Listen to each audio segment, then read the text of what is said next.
नमस्कार दोस्तों, फिर से स्वागत है आपका मेरे YouTube चैनल पे।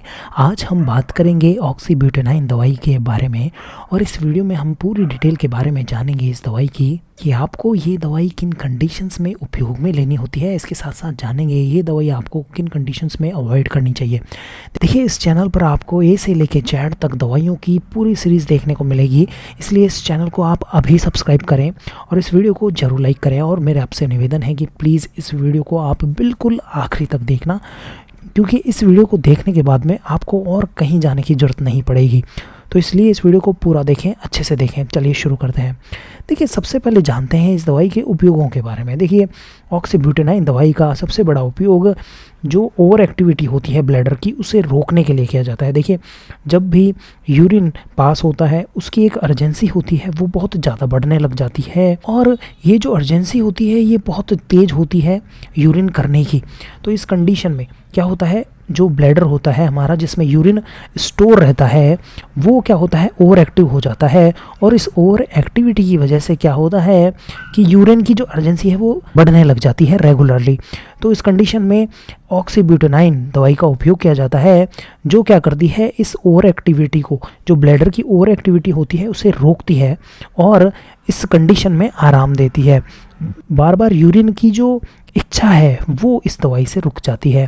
देखिए, इसकी कैटेगरी की बात करें तो ये एंटी कोलिनर्जिक दवाइयाँ होती हैं, जो कि कोलिनर्जिक नर्वस सिस्टम के अगेंस्ट ये दवाई काम करती है और उनमें उपस्थित रिसेप्टर्स होते हैं, मस्करनिक रिसेप्टर्स होते हैं, उनको ये दवाई ब्लॉक करती है। जिससे क्या होता है, ओवर एक्टिविटी की जो ब्लैडर की ओवर एक्टिविटी होती है, यूरिन पास करने की जो इच्छा बहुत ज़्यादा बढ़ जाती है, उसे ये दवाई कम करती है इस तरीके से।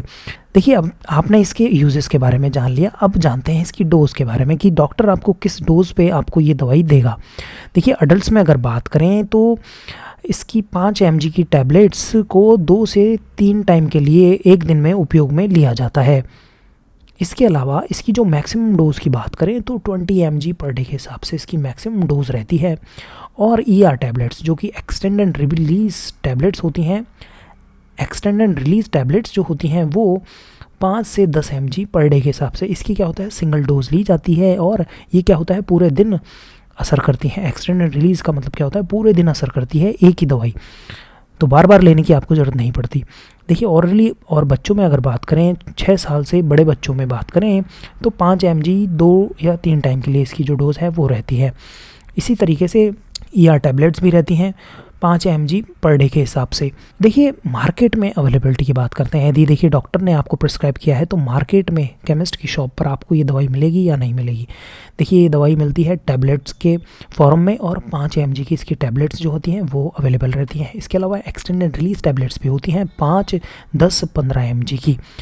देखिए, सिरप की अगर बात करें तो सिरप भी अवेलेबल होती है केमिस्ट की शॉप पर 5 mg 5 ml के अंदर। देखिए, अब डोज जान लिया, मार्केट में अवेलेबिलिटी जान ली, अब जानते हैं इसकी कॉन्ट्राइंडिकेशंस की। आपको ये दवाई किन कंडीशंस में उपयोग में नहीं लेनी चाहिए।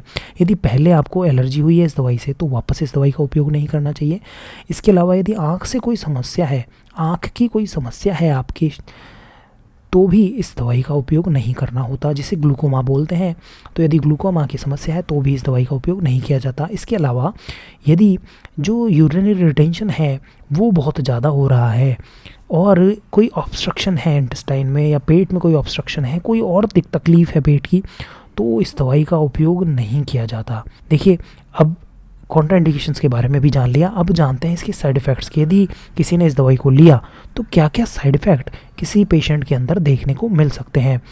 देखिए, इसकी खुराक लेने के बाद में थोड़ा वीकनेस फील हो सकती है, कन्फ्यूज़न फील हो सकता है, एजिटेशन किसी किसी पेशेंट में, मतलब मेंटली थोड़े साइड इफ़ेक्ट देखने को मिल सकते हैं। ड्राई माउथ देखने को मिल सकता है, सूखा सूखा जो मुंह है वो फील होगा, पेट से रिलेटेड साइड इफ़ेक्ट देखने को मिल सकता है। इवन यूरिन रिटेंशन भी किसी किसी पेशेंट में देखने को मिलता है। इसके अलावा स्वेटिंग हो सकती है। देखिए, ऐसा नहीं होता है कि हर पेशेंट में ये साइड इफ़ेक्ट देखने को मिलता है, किसी किसी पेशेंट में ये साइड इफ़ेक्ट देखने को मिलते हैं। इसलिए इस दवा का उपयोग आप डॉक्टर की सलाह से ही करें। देखिए, दूसरी दवाइयों के साथ में, अब देखिए दूसरी दवाइयाँ अगर आप यदि कोई पेशेंट ले रहा है तो इसका उपयोग करना चाहिए या नहीं करना चाहिए। देखिए, यदि वो दवाइयाँ एंटी कोलिनर्जिक हैं तो इस दवाई का उपयोग नहीं करना चाहिए, क्योंकि साइड इफ़ेक्ट जो है वो ज़्यादा देखने को मिलेगा। और दूसरी एंटी डिप्रेसेंट दवाइयाँ, जो दिमाग से रिलेटेड जो दवाइयाँ होती हैं, दिमाग पर काम करती हैं, उनके साथ इस दवाई का उपयोग नहीं करना होता। और सिडेटिव्स दवाइयाँ होती हैं, हाइप्नोटिक्स दवाइयाँ होती हैं, जो कि नींद की दवाइयाँ होती हैं, उनके साथ भी इस दवाई का उपयोग नहीं किया जाता। देखिए, इस दवाई को लेने के बाद में यूरिनेशन का जो पैटर्न है वो चेंज हुआ कि नहीं हुआ, वो मॉनिटर करना ज़रूरी है।